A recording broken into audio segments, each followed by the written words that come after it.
Oi gente, bom dia. Eu sou a Maísa e hoje vou dar a aula 7, eu acho, para vocês, que é sobre a STL, Standard Template Library. Vocês conseguem me ouvir bem? Tá. O que é? A gente chama só de STL, tá? Então, o que é a STL? Vocês estão fazendo Maxim 10 em Python. Tá. Vocês já precisaram importar alguma coisa, tipo import IMF?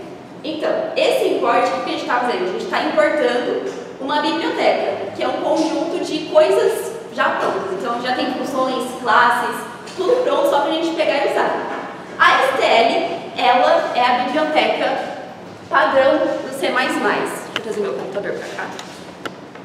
Tá. Tudo bem, fico desse lado. Mas aqui fica um pouco na frente.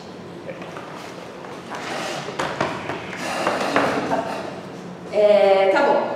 A STL é a biblioteca padrão C++, então é de lá que a gente vai pegar algumas coisas já prontas assim, coisas que são bem comuns e que a gente está sempre usando. Então, para a gente não precisar ficar tipo, reinventando a roda e ficar refazendo a mesma coisa várias vezes, a STL já tem alguns componentes prontos para a gente. E aí, quais são os principais deles, né? Acho que eu vou ver se for botar no geral. A gente tem os containers, que é onde a gente vai armazenar dados. A gente tem os iteradores, que são ponteiros que a gente usa para percorrer esses containers. Eu já explico um pouco mais o que são os iteradores, eles são complicados mesmo. E já tem algoritmos, então são funções e coisas assim prontas que é só pegar e usar, tá bom? Então, o que é um container? A gente pensa no container como uma caixa organizadora. A gente vai guardar os nossos objetos lá dentro. E dependendo da caixa que você usar, essas coisas, esses objetos vão estar organizados de maneiras diferentes. E a gente tem que usar, saber escolher ali a caixa que é mais conveniente para a gente no nosso problema. E, além de guardar esses objetos, os containers eles têm funções que permitem que a gente manipule aqueles objetos e que a gente acesse eles também. Os que a gente vai ver hoje são os vectors, set e map, que são os principais usados. O que é um vector? Deixa eu apagar aquela luz que acho que está muito enxuta.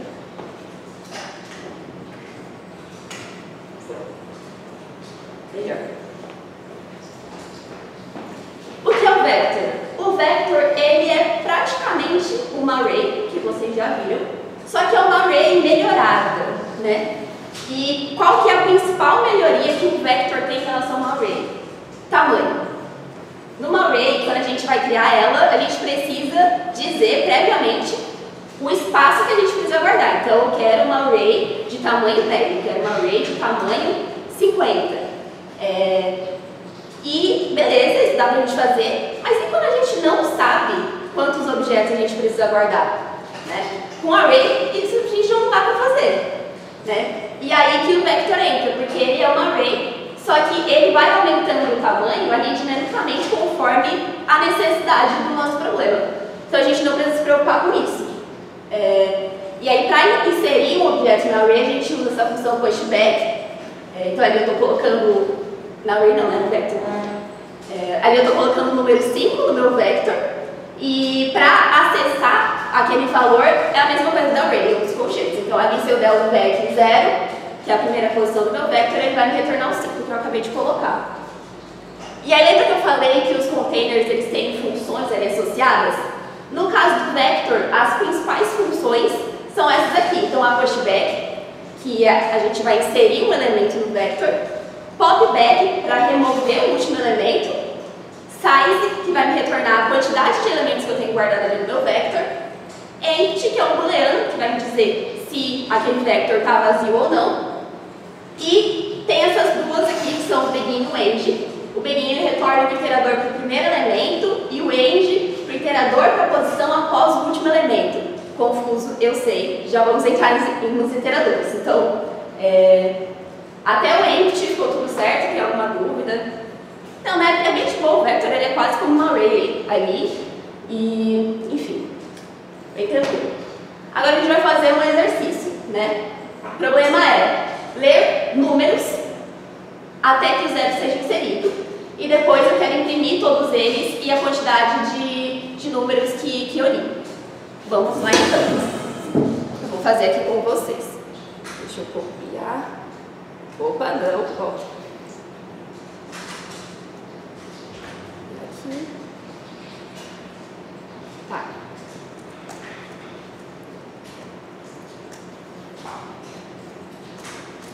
Beleza. Então, vamos começar criando o nosso vector, porque dá... Vocês estão conseguindo enxergar ou tá pequeno? Vamos aumentar um pouquinho. Acho que agora dá pra ver, né?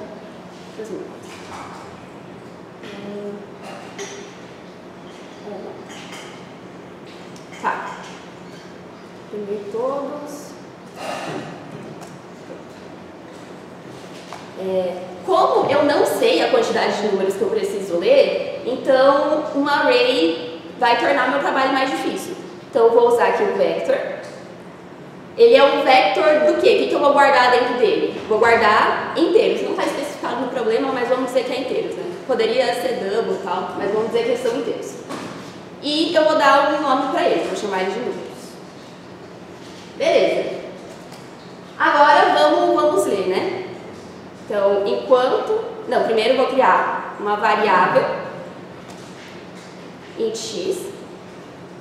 Não vou falar input para ficar mais claro. E aí, enquanto eu estiver lendo ali do terminal, o que eu quero fazer? Eu quero guardar esse número que eu acabei de ler no meu vetor, porque depois eu vou precisar imprimir todos eles e dizer ali a quantidade. Então, eu acabei de ler, então eu faço números, ponto pushback, que é a função que insere, e eu vou inserir o meu input. Beleza. E aí agora, para imprimir, mesma coisa do array. Então, for int igual a 0, enquanto i for menor. Enquanto i for menor que o que agora, né? Porque eu não contei ali quantos números que eu li. Mas o vector, ele tem direto a minha função size. Então, números.size.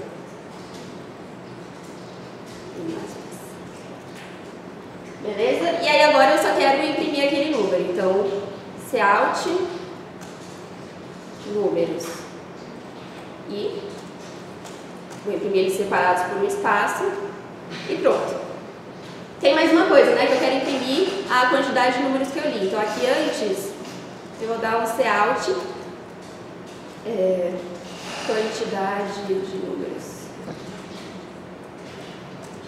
lidos. Números.size.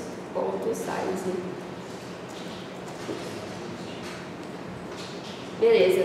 Agora vamos rodar.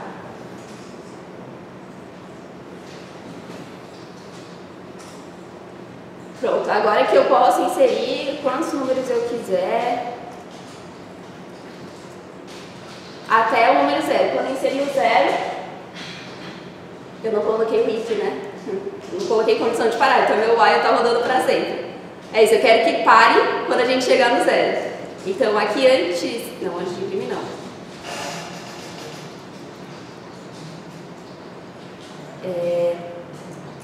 Aqui, se o número que eu li for 0,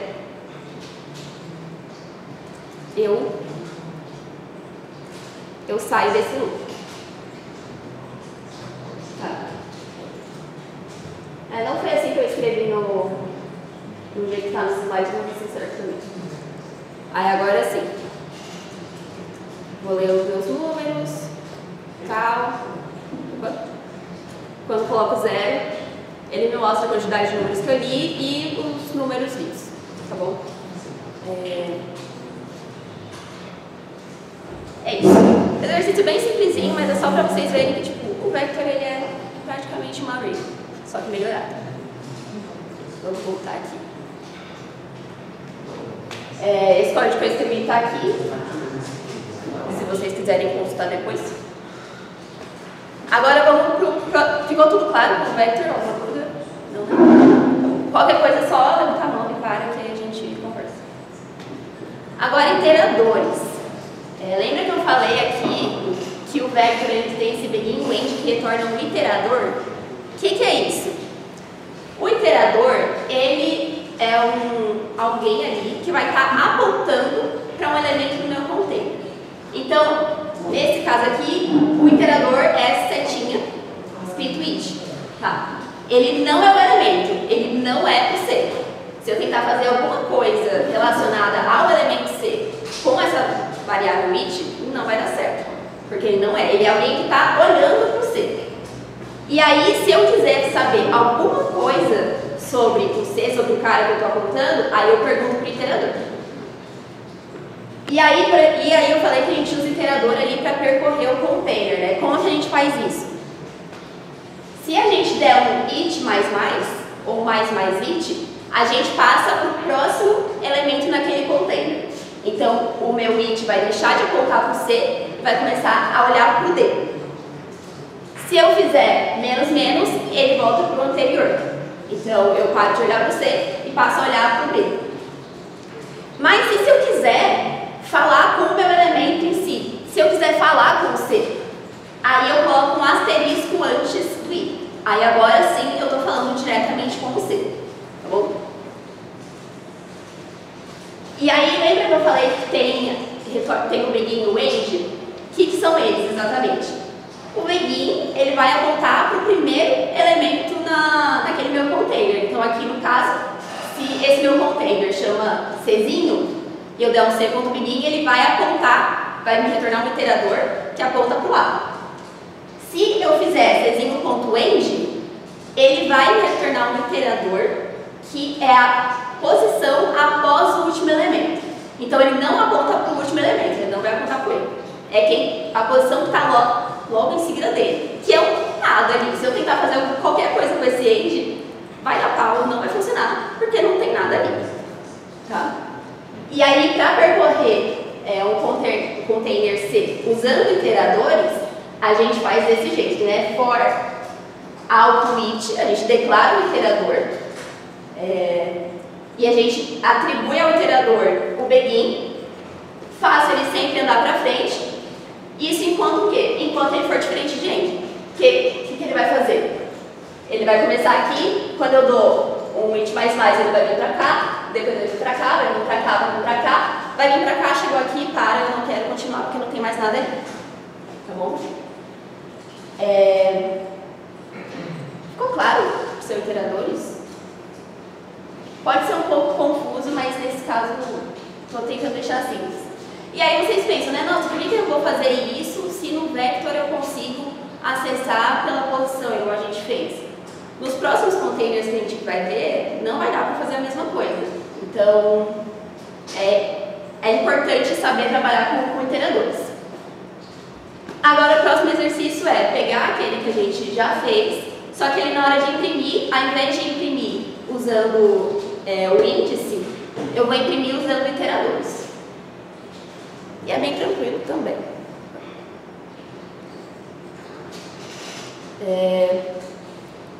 Tá. Então aqui, né, o que eu quero modificar é esse for aqui. Vou comentar ele. E vou fazer o seguinte.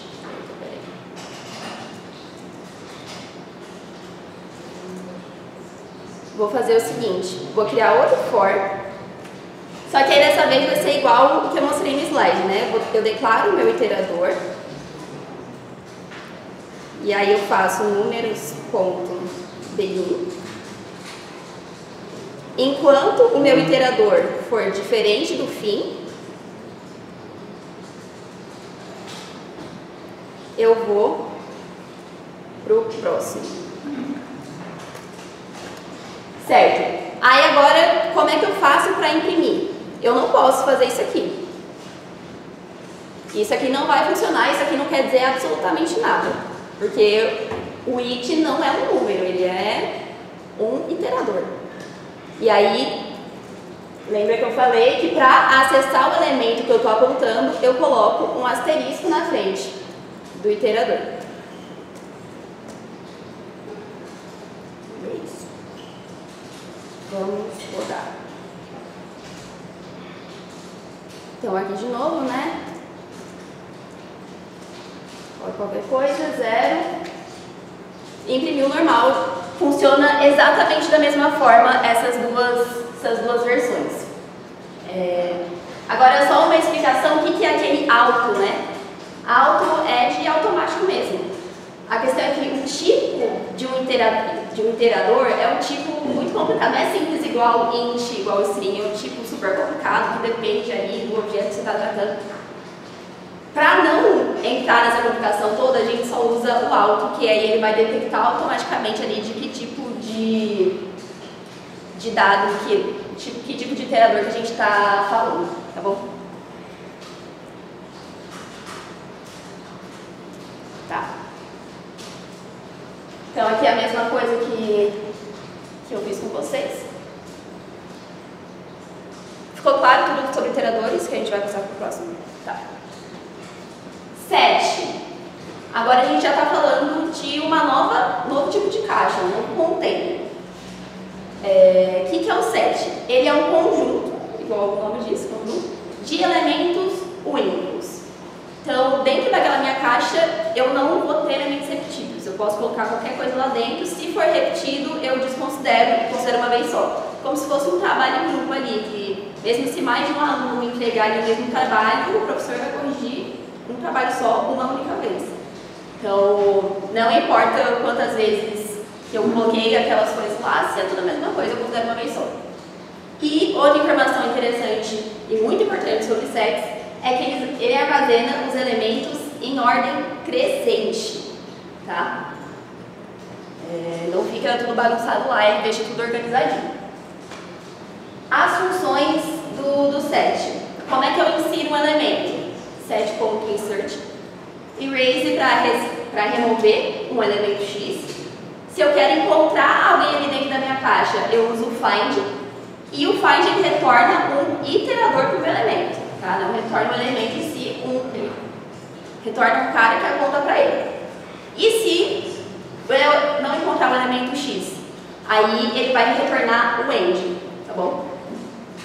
Size para ver a quantidade de elementos, empty para ver se está vazio ou não, isso a gente já viu. E a mesma coisa para o begin e o end. Begin, primeiro cara do meu container, o end, a posição após o último elemento. Eu estou colocando aqui, vocês já viram a complexidade, né? Que aqui é o tempo ali que cada uma dessas operações faz. Isso não vai ser relevante para os exercícios de hoje, mas é bom saber. Né, que, por exemplo, o insert, ele não é constante, ele demora um tempinho para poder inserir, justamente porque eu estou organizando eles em ordem crescente. Então, eu não posso só colocar em qualquer lugar, eu tenho que colocar no lugar certo, e colocar no lugar certo demora um pouquinho. Mas não é tanto não. Depende também do que você vai fazer. Tá bom, deu para entender? Ficou alguma dúvida? Senão a gente vai fazer o próximo exercício, que é ler o texto, ler as palavras do texto e imprimir as palavras que foram usadas em ordem alfabética. Vamos lá. Deixa eu aqui. Apagar tudo isso.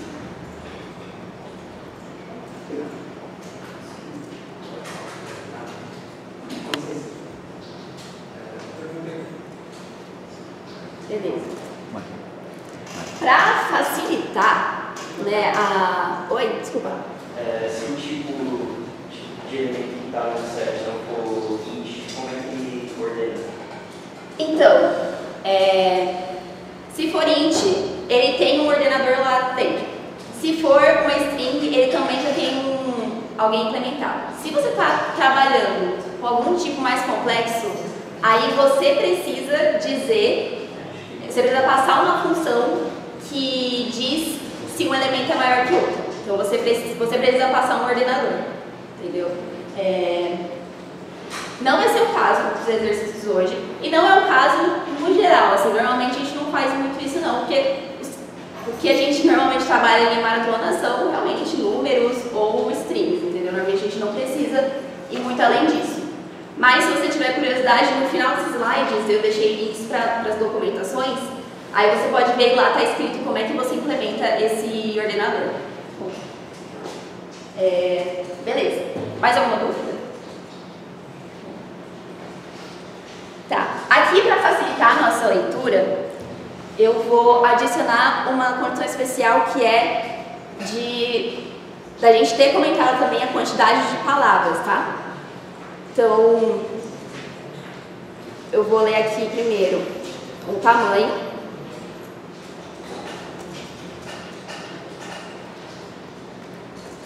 Que aí fica mais fácil aqui na hora de ler. Então,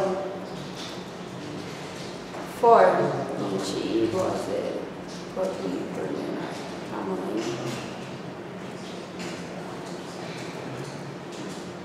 Beleza. Aí agora aqui eu vou ler as minhas palavras. Então, eu vou chamar aqui uma string qual de palavra e vou ler ela.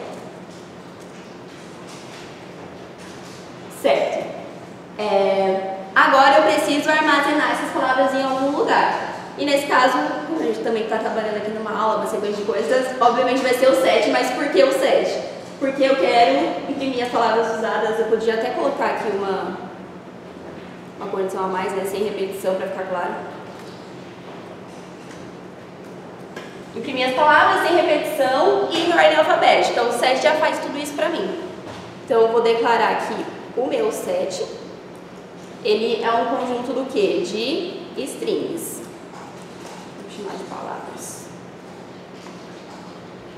Tá, agora aqui eu li e eu quero colocar isso que eu acabei de ler.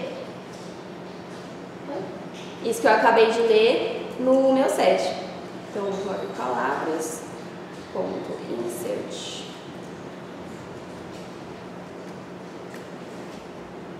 Beleza. Agora vamos imprimir, né, gerar o resultado. E aí aqui eu vou ser obrigada a usar iteradores, porque eu não consigo fazer 7, 0, 7, 1, 7, 2, isso não significa nada, vai dar erro, enfim, não é assim que funciona. Então, eu vou precisar fazer um for auto-lit igual palavras.begin. Enquanto o meu iterador for diferente no final,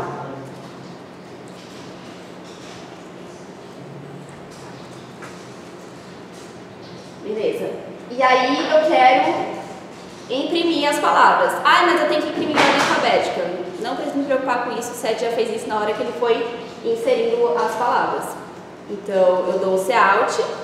Para acessar o elemento que o meu iterador está apontando, eu coloco um asterisco na frente. E vou terminar aqui com quebra de linha. Beleza? E aí, vamos rodar aqui, ver se compila, compilou. Eu vou usar esse textinho aqui, ó. A tartaruga. Vocês estão, né? Lembram? Ah, ele não quer dar azul. Mas tudo bem, o texto é: a tartaruga e a lebre decidiram fazer uma corrida. A lebre correu muito rápido, mas parou para descansar. A tartaruga continuou andando e venceu a corrida. Aí vou jogar isso aqui. Aqui eu já coloquei o número de palavras também que tem nesse texto, que são 26. E ele imprime para mim todas as palavras sem repetição. Então, tipo, tartaruga, ele menciona 2 vezes, só que ele imprimiu uma vez só. Assim como outras palavras no texto, se vocês forem ver, tipo, a lebre, acho que corrida também. E, enfim, é isso. O set é uma estrutura muito legal. Eu gosto muito dela.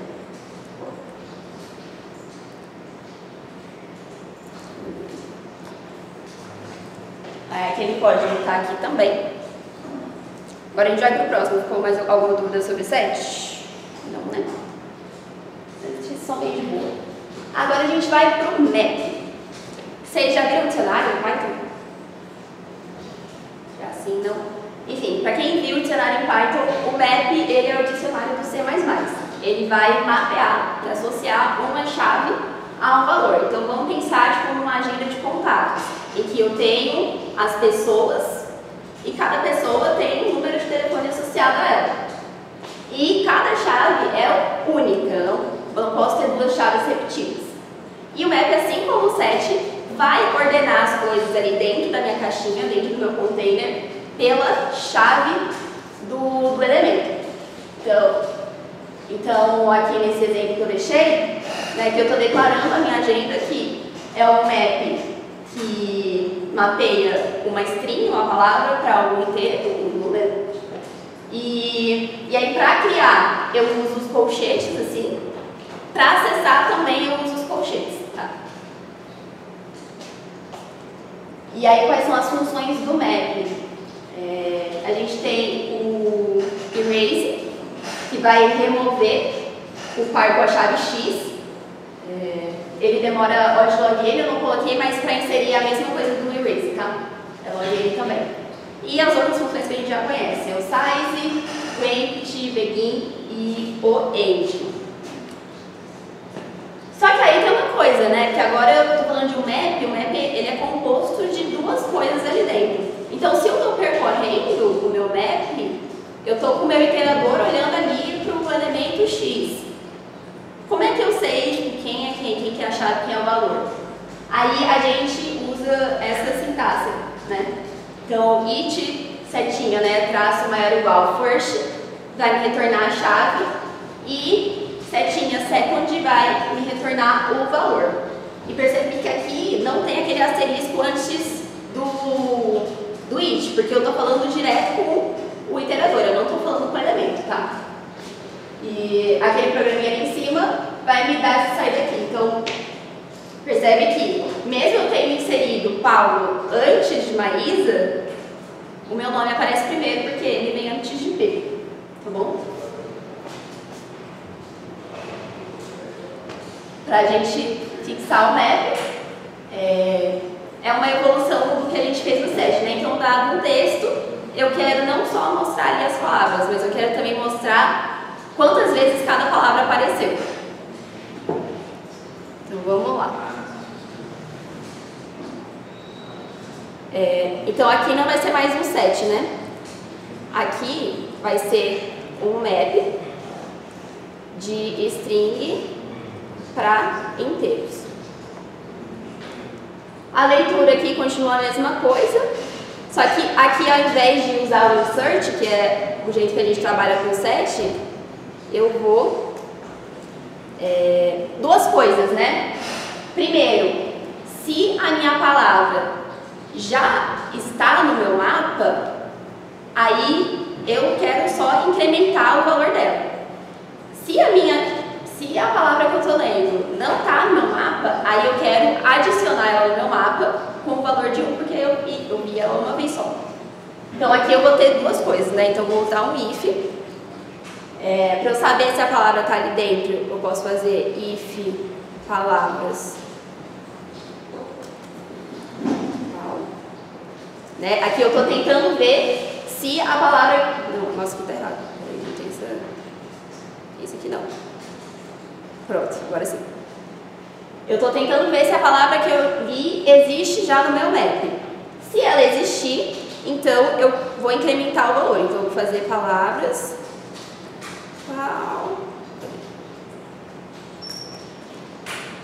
Então aqui eu estou acessando o valor do meu mapa. E eu somo 1. Vocês conhecem isso aqui? Conhecem ou não? Tá. Beleza. Se não existe no meu mapa, aí eu quero criar. Então eu vou fazer palavras igual a 1. Que eu vi uma vez só.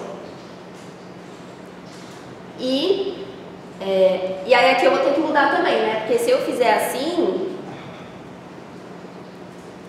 não vai dar certo, porque o meu iterador, tipo, ele é um conjunto de coisas. Eu quero a chave e eu quero o valor. Então, eu posso fazer it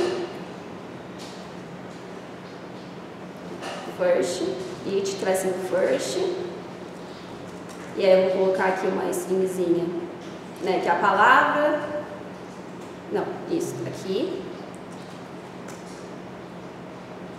it tracinho second, E eu vou falar que apareceu x, né, que é o meu second vezes. Isso.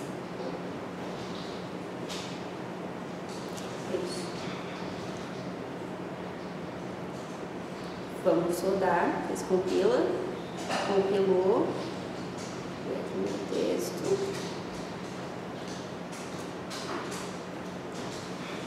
E aí, pronto, deixa eu só fazer aqui para ficar mais fácil de ver. Dá um Cout.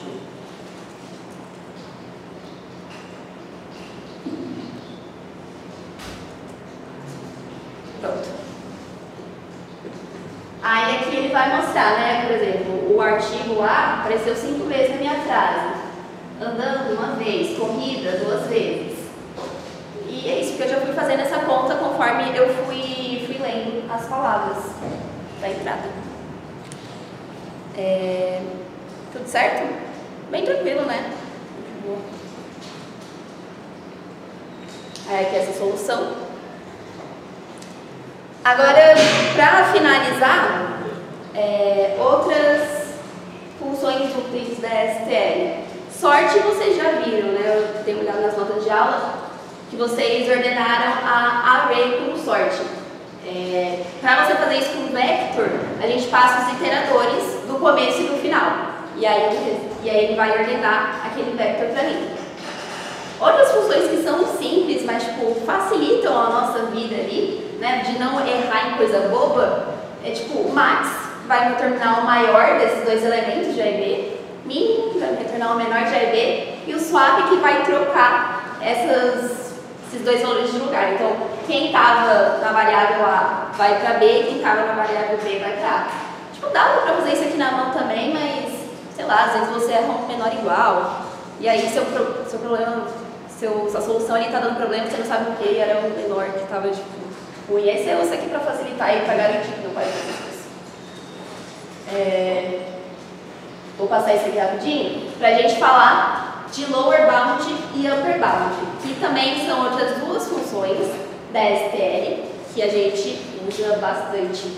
Vocês já viram busca binária também, né?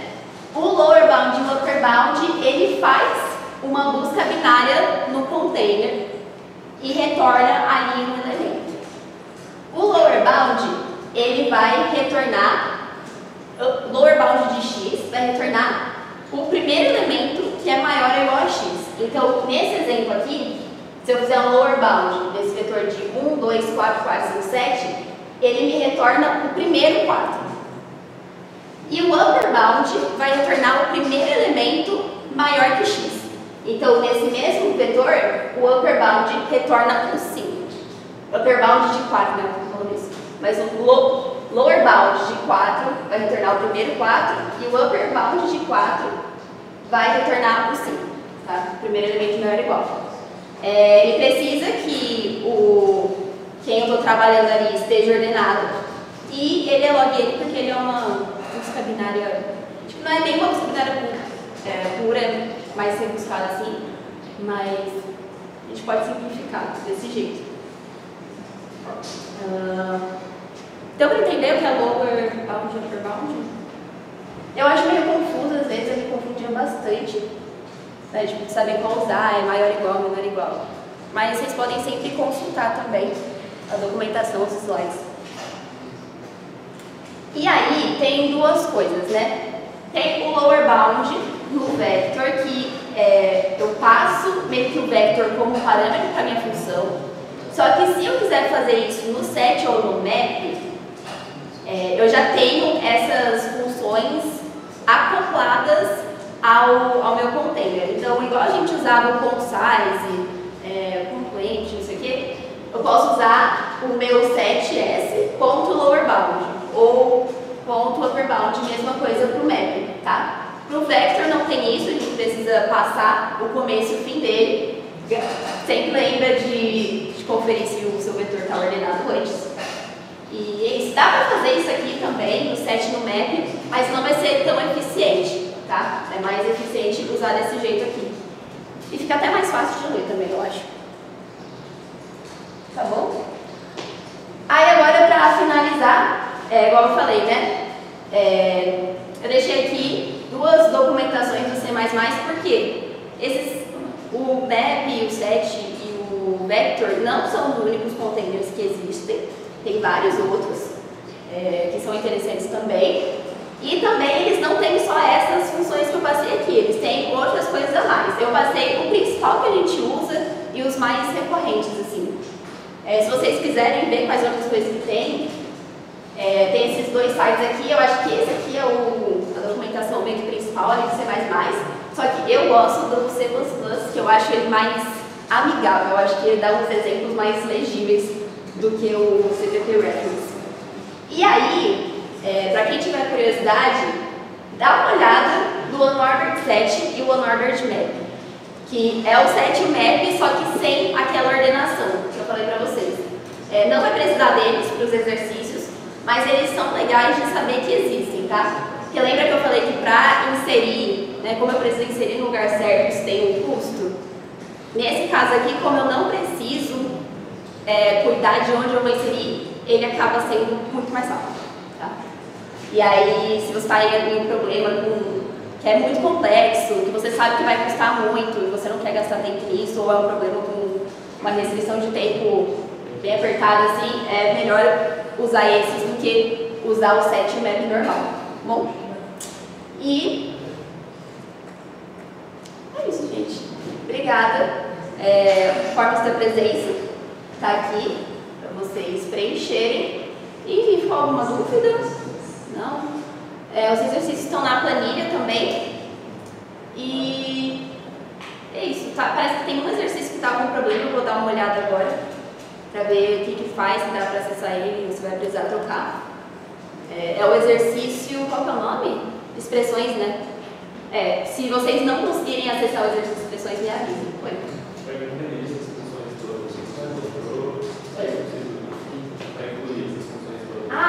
Eu não falei isso, é verdade. Eu acho que falaram isso na primeira aula. Sabe aquele include bits /stdc? Aquilo é um include tudo. Você pode usar, tipo, include vector, include map, include set. Existe isso, mas naquele bits, não sei o que, ele já tem tudo isso que eu tô falando, e tipo, todas as outras coisas também. Se você for ver a documentação, que tem outros containers, já tá tudo incluso lá. Não precisa se preocupar com isso, não. Tá bom? É isso, gente. Obrigada. Oi. Poderia enviar essa planilha? Tá na planilha. No final depois do último exercício tem uma célula de slides. E aí ele tá lá.